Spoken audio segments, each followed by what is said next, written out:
പതിറ്റാണ്ടായി വടക്കാഞ്ചേരിയുടെ കന്നഡ വ്യാപാര രംഗത്ത് വിശ്വസ്ത സേവന പാരമ്പര്യമുള്ള ജോൺസൺ കന്നഡ വ്യാപാരം ഇപ്പോൾ ആധുനിക രീതിയിൽ നവീകരിച്ച ഷോറൂമിൽ തിങ്കൾ വെള്ളി ദിവസങ്ങളിൽ രാവിലെ 10 മണി മുതൽ ഉച്ചയ്ക്ക് 1 മണി വരെ കണ്ണ് ഡോക്ടറുടെ പരിശോധന, ഡ്രൈവിംഗ് ലൈസൻസിനായുള്ള സർട്ടിഫിക്കറ്റുകൾ, വിദ്യാർത്ഥികൾക്ക് ആവശ്യമായ ആന്റി ഗ്ലെയർ ബ്ലൂ കട്ട് ലെൻസുകൾ കുറഞ്ഞ വിലയിൽ, ദിവസവും രാവിലെ 9 മണി മുതൽ രാത്രി 8 മണി വരെ ക്വാളിഫൈഡ് ഒപ്റ്റോമെട്രിസ്റ്റിന്റെ സേവനം, എല്ലാവിധ ബ്രാൻഡഡ് ഫ്രെയിമുകൾ, ലെൻസുകൾ എന്നിവ കുറഞ്ഞ നിരക്കിൽ. ജോൺസൺ കന്നഡ വ്യാപാരം, ജോൺസ് ടവർ, ഡിവൈൻ ആശുപത്രിക്ക് എതിർവശം, വടക്കാഞ്ചേരി. ഫോൺ 94963474. ഡൽഹി യാത്രയിൽ വിശദീകരണവുമായി ആരോഗ്യമന്ത്രി വീണ ജോർജ്. ഇന്നലെ ഡൽഹിയിൽ വന്നത് കേന്ദ്ര ആരോഗ്യമന്ത്രിയെ കാണാനാണെന്ന് താൻ പറഞ്ഞിട്ടില്ലെന്ന് മന്ത്രി വീണ ജോർജ് പറഞ്ഞു.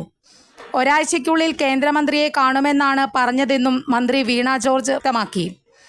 മാധ്യമങ്ങൾ നടത്തുന്നത് വ്യാജ പ്രചരണമാണെന്നും മന്ത്രി ആരോപിച്ചു. ആശമാരുടെ കാര്യത്തിൽ നേരത്തെയും കേന്ദ്രമന്ത്രിയെ കണ്ടിരുന്നുവെന്ന് മന്ത്രി വീണ ജോർജ് വ്യക്തമാക്കി. കേന്ദ്ര ആരോഗ്യമന്ത്രിയെ കാണാനാണ് യാത്ര എന്നാണ് മന്ത്രിയുടെ ഓഫീസിൽ നിന്ന് അറിയിച്ചിരുന്നത്. എന്നാൽ ഡൽഹിയിൽ വെച്ച് കൂടിക്കാഴ്ചയുടെ വിവരങ്ങൾ ചോദിച്ചപ്പോൾ വ്യക്തതയില്ലായിരുന്നു. എന്നാൽ പിന്നീട് അനുമതി ലഭിച്ചില്ലെന്ന് മന്ത്രി അറിയിക്കുകയായിരുന്നു.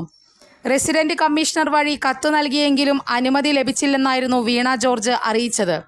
കൂടിക്കാഴ്ചയ്ക്ക് അനുമതി ലഭിക്കാത്ത സാഹചര്യത്തിൽ റെസിഡന്റ് കമ്മീഷണർ വഴി നിവേദനം നൽകിയെന്നും ആശാ വർക്കേഴ്സിൻ്റേത് ഉൾപ്പെടെയുള്ള വിഷയങ്ങൾ നിവേദനത്തിൽ സൂചിപ്പിച്ചിട്ടുണ്ടെന്നും മന്ത്രി പറഞ്ഞു. കൂടുതൽ വാർത്തകൾക്ക് ഞങ്ങളുടെ ചാനൽ സബ്സ്ക്രൈബ് ചെയ്യുക. ഫേസ്ബുക്ക് ഫോളോ അപ്പ് ചെയ്യുക. വാർത്തകൾ വേഗത്തിലറിയാൻ എനി ടൈം ന്യൂസ്.